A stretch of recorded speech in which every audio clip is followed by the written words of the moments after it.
Bueno, saludamos a quien fuera fiscal de Guerrero en los En los días momentos. de los hechos, septiembre de 2014. Estamos a nada de que se cumplan 10 años en los hechos en la zona de Iguala, de Tixla, los hechos en los que murieron estudiantes de la Normal de Ayotzinapa y desaparecieron 43. Él fue el fiscal Iñaki Blanco en esos días, pero pues a partir de hace 8 o 9 años ha sido uno de los investigadores más rigurosos del caso Ayotzinapa. Nos consta, conocemos su análisis, su conocimiento al detalle, casi persona por persona, hecho por hecho, minuto por minuto, expediente por expediente del caso Ayotzinapa, y por eso te queremos pedir un comentario. Iñaki, gusto en saludarte, buenos días. Sí, don Manuel, buenos días. Iñaki, Un gusto buen estar día. con ustedes una vez más. Pedirte tu opinión sobre el documento que dio a conocer la jornada el sábado, que es pues, la Pues el conclusión, resumen, claro. el cierre de este gobierno sobre los hechos de Ayotzinapa. Un documento del presidente López Obrador. Iñaki, te escuchamos, buen día. Mira, en principio me permitiría precisar que Sí. entiendo que es el primero de varios informes, Sí. que también se alude a algunos anexos que desgraciadamente no conocemos. Pero bueno, al dar lectura a lo que publica la jornada, yo lo que advierto es una serie de coincidencias con buena parte de lo que tu servidor ha expuesto en distintos momentos, muchos de ellos pues, con ustedes. Sí, sí. Ahí se alude a una sentencia emitida en el 2018 por el Tribunal Colegiado del Estado de Tamaulipas, que algunos calificaron como histórica y aplaudieron de manera por demás vehemente. Lo cierto es que yo en aquel entonces señalé que esa sentencia me parecía aberrante, que había ido más allá de lo que era el acto reclamado en amparo y que aludía a varios aspectos que no estaban del todo debidamente probados, particularmente el de la tortura. Sí. Hoy todos sabemos que el GIEI y algunos grupos que han venido asesorando a los padres vieron un uso sistemático de la tortura cuando lo cierto es que esto no está del todo probado. Yo aquí me remitiría incluso a los resultados de los protocolos de Estambul que aplicó la anterior administración de la CNDH, donde solo pudieron acreditarse 9 de 72 casos y que Omar Gómez Trejo nunca los tomó en cuenta. El fiscal en ese para efectos entonces, el fiscal del caso Sí, Ayotzinapa en ese entonces. para efectos de exhibirlos ante la autoridad judicial y evitar que más de 60 integrantes de los Guerreros Unidos recobraran su libertad. Yo también recuerdo que en esta sentencia, Ciro, se desconoció y minimizó las tareas propias del Ministerio Público y se dotó a la CNDH de funciones que no tiene. Pero un aspecto por demás importante a destacar es que, reitero, derivado de esa sentencia, el juez Ventura Ramos en distintos momentos liberó a más de 60 integrantes de los Guerreros Unidos, cuando, reitero, esto no estaba debidamente probado. Déjame decirte aquí que hay un aspecto que no considera el informe del señor presidente, Sí. pero que es bien importante destacar. Hay una jurisprudencia, Ciro, de reciente cuño, que obliga a los jueces a desestimar todo aquello que esté afectado de nulidad, esto es, aquello que sea producto de la tortura. Pero también se debe analizar si el resto del cúmulo probatorio te da o no para emitir una sentencia en sentido condenatorio y en el caso extremo reponer el procedimiento. Pero el juez Ventura Ramos, todos recordamos que se fue por la fácil y lo que hizo fue poner en la libertad a estos sujetos, reitero, Sí. respecto de hechos que no estaban debidamente probados, contando única y exclusivamente con el dicho de los mismos. 60. Otro- 60 dices. Sí, más de 60. Que Más hoy de se 60. sabe, y lo dice el informe del presidente, participaron en los hechos. Son personas que tienen probados vínculos con la delincuencia organizada. Ese es y que un hubo hecho. quienes en su momento aplaudieron su liberación. Sí, ese es un hecho. Luego decías, hay varios en las que coinciden con lo que Sí, tú... mira, este también se informe o destaca primero aquí- de varios informes que dio a conocer la jornada del presidente López Sí. Obrador, dices uno de ellos, la sentencia del 2018. ¿Cuál otro, Iñaki? El video de la semana, recordarás que también ahí ¿El video los de la integrantes Marina? Sí, El de de la los Marina. supuestos expertos de la Comisión Del GIEI. Interamericana, y digo supuestos porque incurrieron en delitos, Ciro. El informe del presidente no lo dice tal cual, pero yo creo que debemos decirlo con todas sus palabras. En aquel entonces se inobservó lo que se conoce como procedimiento de cadena de custodia, Sí. sin que el Ministerio Público tuviese conocimiento previo de la existencia de ese video y de que se hubiese declarado a todos los elementos de la Marina que participaron en los hechos, Sí. el GIE lo hizo público. ¿Esto qué quiere decir? Que rompió el procedimiento de cadena de custodia, y por eso el informe del presidente señala que a la fecha se trata de una prueba ilícita. Además de que lo que nos dijeron en ese entonces los elementos del GIEI fue falso. ¿Por qué? Debemos tener presente que conforme a los protocolos en materia de desaparición de persona, las Fuerzas Armadas no tienen el carácter de primer respondiente por lo que hace a los lugares de hallazgo. Ahí quien tiene ese carácter es el Ministerio Público, las policías y los peritos que les auxilian. En ese sentido también se nos hizo saber que ellos habían alterado el lugar de los hechos, cuando lo cierto es que única y exclusivamente atendieron un requerimiento del Ministerio Público para ubicar el sitio y brindar seguridad perimetral. Bueno. Lo demás, bueno, yo en su momento también lo dije, sería ilógico o absurdo que se estuviese dejando constancia de algo ilegal, porque recordarás que había un dron que estaba manejando el propio personal de la Secretaría de Marina. A ver, Iñaki, tenemos que hacer una pausa y seguimos con tu revisión sobre esta información que dio a conocer la jornada, este informe. Vendrán otros que dio a conocer informe del presidente López Obrador sobre los hechos de Ayotzinapa. 8:20, volvemos. O 25 seguimos conversando con quien fuera fiscal del estado de Guerrero en los tiempos de los hechos de Iguala, Ayotzinapa, con Iñaki Blanco, sobre el avance o el informe que dio a conocer la jornada, el periódico La Jornada, el sábado, del presidente López Obrador, parte del cierre de las investigaciones de estos años sobre los hechos de Ayotzinapa, y ahí se dice, Iñaki, que no se ha encontrado absolutamente nada sobre la participación directa del ejército en el crimen de Iguala. Iñaki, el ejército. Y la versión de fue el Estado el que mató a los jóvenes. Sí. Yo aquí quiero ser muy puntual. Sí. Por cuanto hace al tramo de la investigación que encabecé, yo no encontré señalamiento alguno que involucrara elementos del ejército mexicano. Sí. 1.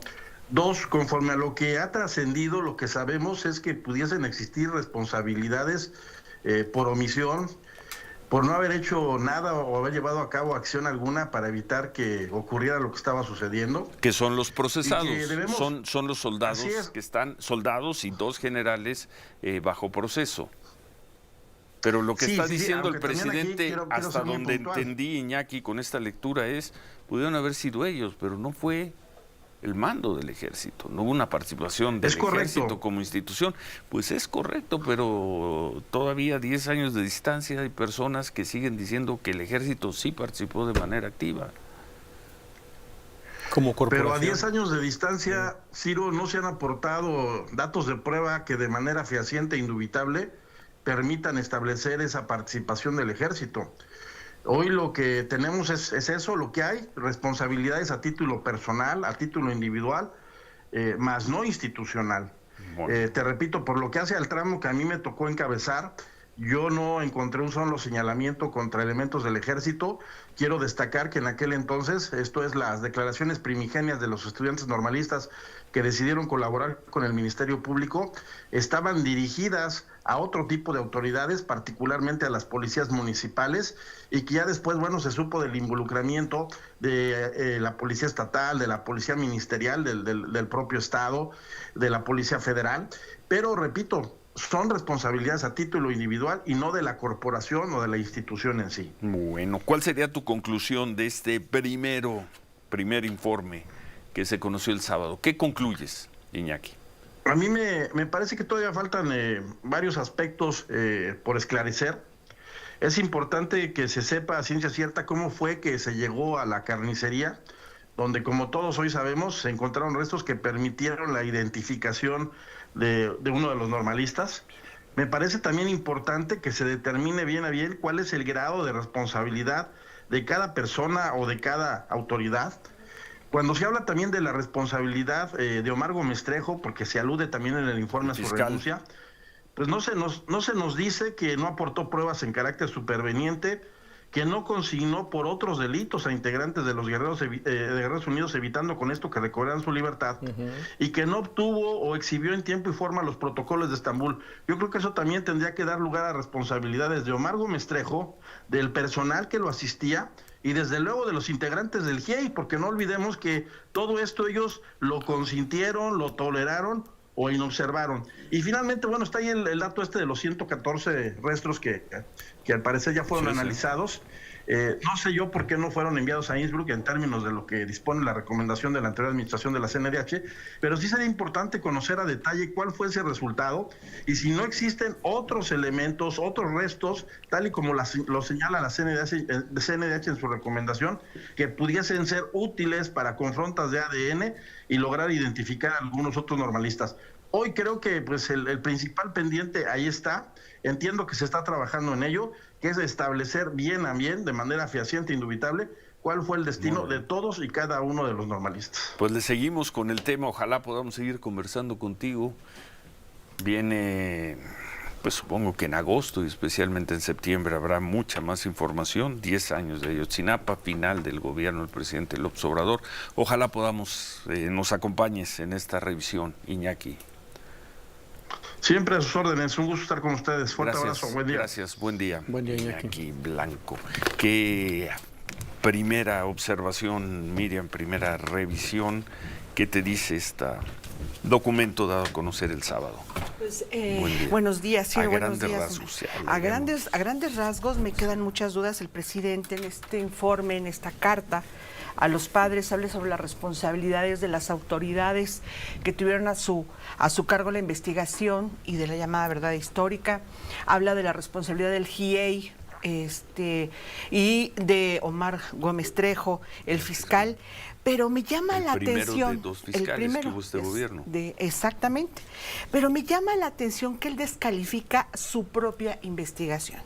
¿De qué hablamos? En los dos informes de la COBAG, la Comisión Especial para el caso Ayotzinapa, que encabezó Alejandro Encinas, él, si los revisamos, y me di a la tarea de revisarlos y contrastarlos con el informe que se presentó en la jornada, y el presidente descalifica, por ejemplo, el informe de la DEA. Está argumentando que autoridades extranjeras están vinculadas en la investigación y tergiversaron la investigación, poniendo en duda las transcripciones de la DEA. Estas son transcripciones de sicarios, personas de la delincuencia organizada de Guerreros Unidos. Son transcripciones que fueron validadas por Alejandro Encinas en sus informes. Tan es así, Ciro, que parte de estas conversaciones que interceptó la DEA se utilizaron justo para vincular y acusar a los militares, a los 20 militares que hoy están bajo proceso, justo de delincuencia organizada o de tener alguna relación con Guerreros Unidos o algún grupo delictivo en la zona. Descalifica el presidente en este informe que los militares tuvieran una participación directa en la desaparición y ataque de los normalistas. Esto lo dice. Sin embargo, Alejandro Encinas, tan solo en el informe del año anterior, en el segundo informe, señala que hay evidencias de que sí participaron y hubo participación de algunos miembros del ejército en la desaparición de los normalistas. Además, va más allá, deja ver que también participaron autoridades estatales, incluso en algún momento vinculó a Iñaki Blanco como fiscal, y vincula a autoridades estatales, secretaria de Seguridad Pública Estatal, y vincula a la Policía Federal. Entonces, ¿de qué estamos hablando? Sobre este video que hacía referencia Iñaki Blancos de la Marina, decía en sus informes Alejandro Encinas que había toda una línea de investigación sobre la participación de la Marina, también en la desaparición y alteración del lugar de la cremación, o que se presupone que ahí se cremaron en el basurero de Cocula. Hoy lo descalifica el presidente de la República. ¿A dónde vamos y qué puedo yo decirte? Parece con este primer informe, Ciro, 6 años perdidos de una investigación, porque nos regresan al inicio de la investigación. Eso en tu análisis. Eso en el tu análisis, que es un análisis riguroso. En la propaganda, en la política van a decir que no. Vuelven a mencionar a García Luna, Felipe Calderón, que tenían que ver en esto. Mencionan a Emilio Álvarez y Casa, Lía Limón, que tienen que ver, para no reconocer lo que la investigación de Jesús Murillo Caram y de Tomás Herón dejaron en claro. Fueron las autoridades municipales en quienes, en colaboración con un grupo criminal, los Guerreros Unidos, mataron a los jóvenes, punto. Que por ahí un soldado colaboró, fue omiso, pues probablemente. Eso significa que fue el Estado. Y cuando hablan del Estado no se refieren a la fuerza municipal de Iguala, ni siquiera se refieren al gobierno de Guerrero. Se referían al gobierno de Enrique Peña Nieto, Murillo Caram. Si podían, se iban con Felipe Calderón. Orquestada, sí, nosotros aquí, en todos los momentos, incluso en los momentos de mayor euforia por parte del gobierno, euforia en términos de lo que pensaban, estaban descubriendo, nosotros dijimos, los jóvenes fueron secuestrados, asesinados y se intentó desaparecerlos por un grupo criminal con la complicidad de autoridades locales. 10 años después se mantiene lo básico de esa